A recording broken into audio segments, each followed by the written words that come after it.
Today I'm going to show you how to add any design or image on perspective in Adobe Photoshop. First open your polygonal lasso tool. And then select the wall.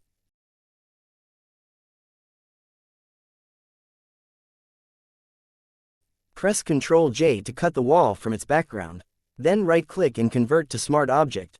Double-click on this. Go to File, Place Embedded, and place your design or image. Now adjust the size and position like so. Hit Enter once you're satisfied. Then right-click and create clipping mask. Go back to File, and choose Save. Let's come back to our image. Change the blend mode to Overlay. Click the FX icon and choose the blending options. Hold the Alt key to split the white slider of the underlying layer. Press OK once you're satisfied. Decrease the opacity to 80%. Press Ctrl J to duplicate. Change the blend mode to screen. Go back to FX icon and blending options. Return it back to normal. Hold the Alt key to split the black slider, and then drag the slider all the way to the right. Then press OK. I'll increase the opacity to 90%.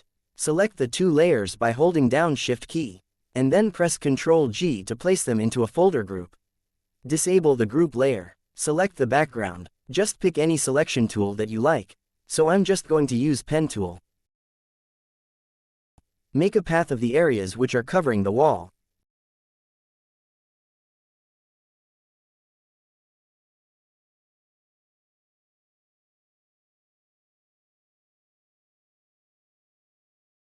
Press Ctrl Enter to new selection.